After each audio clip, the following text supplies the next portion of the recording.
Racing Vlogs. The last time you saw my car full with camping gear, it was a fun extended weekend trip around New York following the All-Star Circuit of Champions. Unfortunately today, it's not such a fun trip. Today we're heading up to 5 Mile Point Speedway, a track that unfortunately already announced its closure at the end of this year.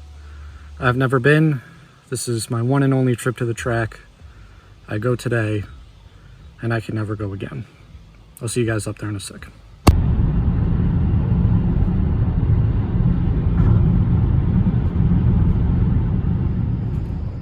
Well, 2.5 hour trip. Not terrible, but I am here. All right, so I'm gonna set up camp here, and then tell you guys a little bit about this place. Well, there we go. Bear Camp 05, I think I'm on. So, 5 Mile Point Speedway opened in 1951 by Irving Heath, I believe was how you pronounce his name. He operated the track until 1965 when he passed away. And when he did, his wife actually took over the operation, turning down lots of offers of people to buy the land here, saying that if she sold, where will her boys go to race? And I love that. She operated the track all the way until 2003 when she eventually sold it, and unfortunately she also passed away in 2004.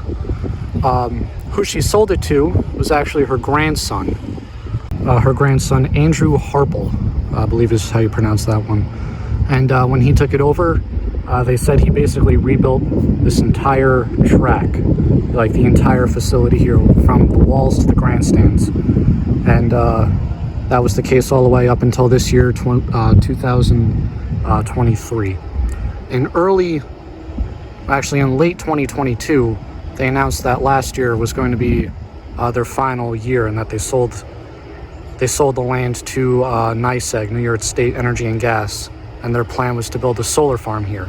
That closing date eventually got pushed back, so far back that they were able to put on a summer series here for this year, their 73rd and final year. And it was last year where I found that, just like Rolling Wheels in Syracuse, I was never able to make it to those tracks. So I searched online what it was like to go to this one, and I can never really find anything that really showed what the fan experience was. Like, sure, there's super dirt car race highlights here and other race highlights, but that was just the racing, and it doesn't show, what did the parking lot look like? What did, the ticket office right there look like? So this track is really what gave me the inspiration to make this YouTube channel, is just document all this. And I'm glad I was actually able to come out here. And unfortunately, this is going to be my one and only visit. But hopefully it's a good mini documentary, if you want to call it that. And I hope you guys enjoy this one.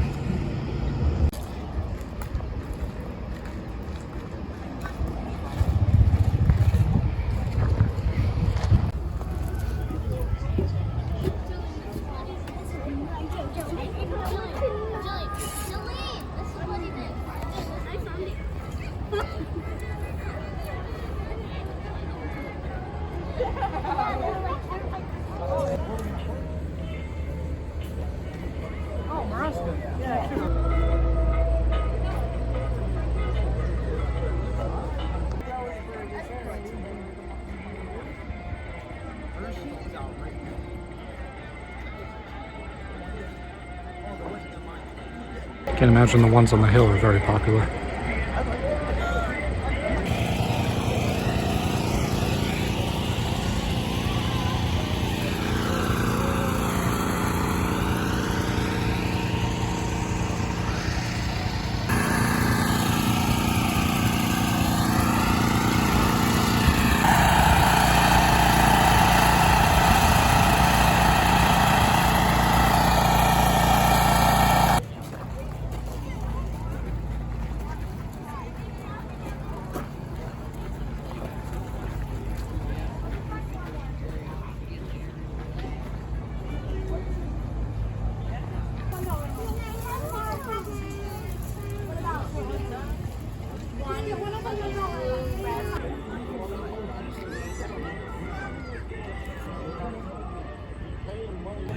for their hot lapping action. We're going to run some heat races at 5:45 for the Future Sportsman 600 modifieds.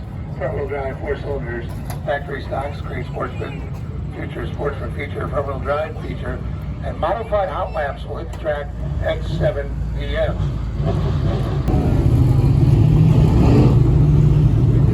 Pretty good chance that's Garrett and Zacharias for the 17 seed machine coming down in number 1.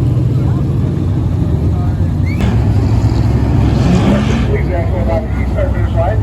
Slot number 35H. And in the 10th of Curtis Stickle from Josh Wilbert. Ward of the Auto Parts. Kevin McDonald aboard the 27.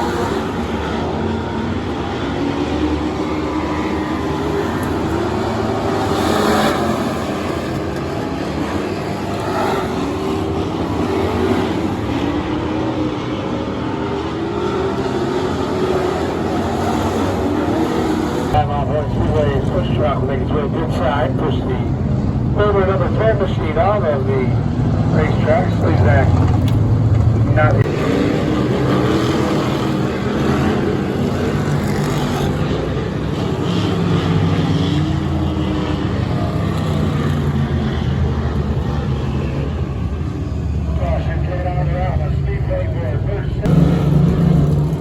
I gotta guess they have the scales behind that container. A couple of them just lined up and pulled through.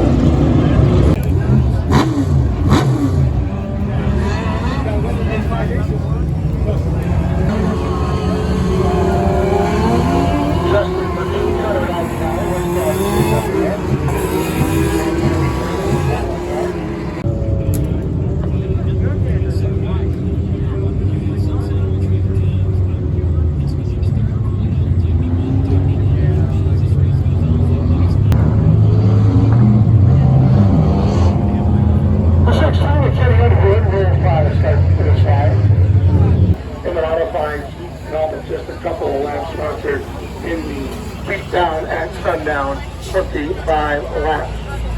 Johnny Dover sends the third for Dave Bishop, Coach of the Code, Brian Chicago.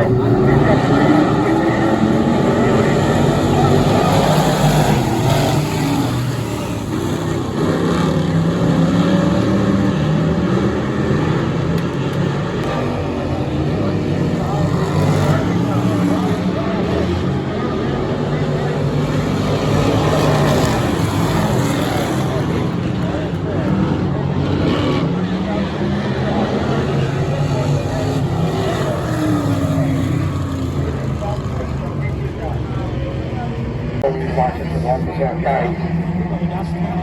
Top 2 will redraw for the 600 modified.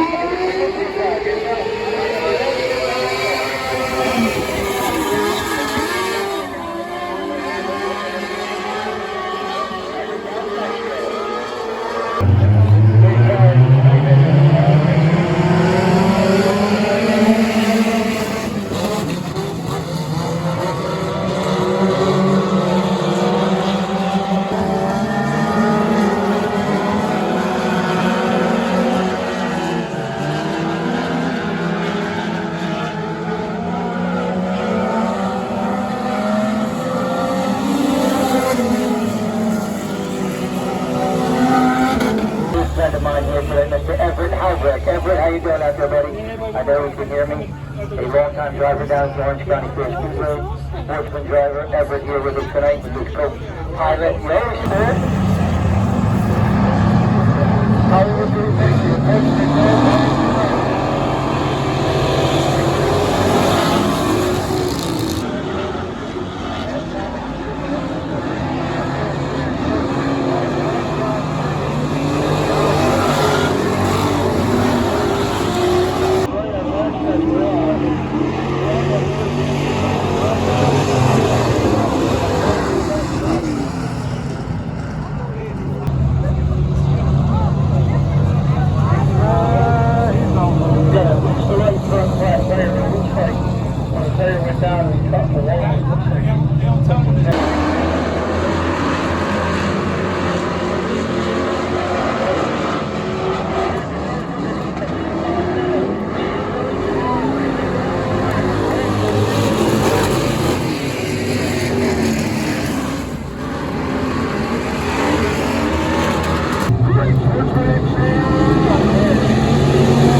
outside, the 92C of Mr. Outside Lynn Hill. Serving fourth on the hill, the 5P, Billy Charlie Tanner, and second on the inside, the 22A of Avery Decker. Yes, we'll lead them into the turn 3. They hit the giddy up. Go ahead, Mark.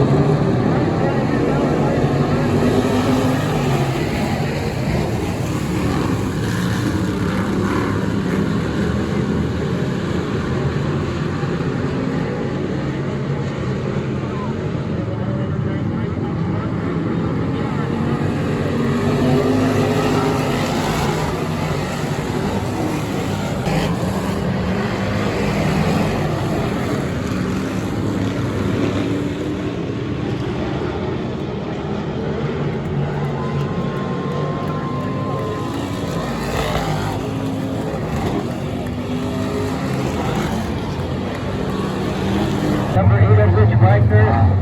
Yeah, Rich Breitner.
but he was able to fight and manhandle his hands to a qualifying position. Not in the regional, which is very unusual, but yet a qualified position.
flag gonna fly this time. All the needs on the inside. Green, green, green, green.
Good morning. It's the next day. It's a very cold Kirkwood, New York.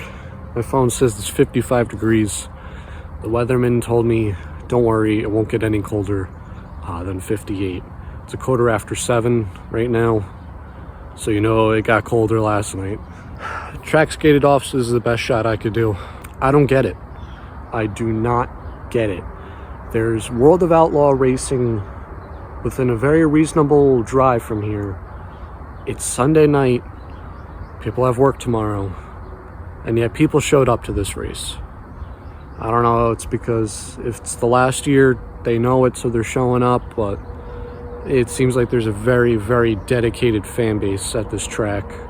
And the ownership too, man. I mean, the grandstands look new. There was like new wheel-in caution lights. Those looked new. The lap counter in turn 1 looked fine. The walls looked very well kept. These little concession snacks, concession booth buildings, they were all well kept, so it's clear the owner loved this place. I just don't understand why it's closing if both the fans and the owners love it. I mean, unless NYSEG gave them an offer they just literally couldn't refuse, or maybe the town of Kirkwood is just kicking them out. But it's very sad to see this thing go. It's very obvious it was loved. There's 2 more races this year, August 13th and August 20th, 2023. If you're watching this video before those dates, I very, very strongly encourage you guys to come check out this track while you still have the chance. If you're watching this video after those dates, I'm sorry, but either this video is the only memory you're gonna have of this place, or this video gives you a big nostalgia hit, and that's exactly what I want to happen, is to show exactly how this place was. If it's not your first memory here and you used to come to this track, drop some stories down in the comments. I love reading about, fans' experiences. I'm sure this place has a lot of great memories. Be sure to like this video if you got this far too. It helps show YouTube that this is a quality video and pushes it on to other people, and not only this channel grows, but local short track racing can grow too if someone who's never been to one comes across this video and thinks, hey, this is cool, let me go check it out. That's about it from all I have. I'm gonna go eat some breakfast, close up camp, and head home. So thank you guys so much for watching. Please subscribe for more. And as always, I say at the end of these videos, go support your local, because obviously no matter how good your local is, it's not guaranteed to be around here forever. So go out to the track, spend money, keep it going as long as possible while you still have the chance. Next week we go back to the street stock stuff for a couple weeks, a couple episodes. Stick around for that. And we do have some more fan experiences. Local weekly racing showcase, as I've called it. Really, thank you guys for watching this far. Support your local.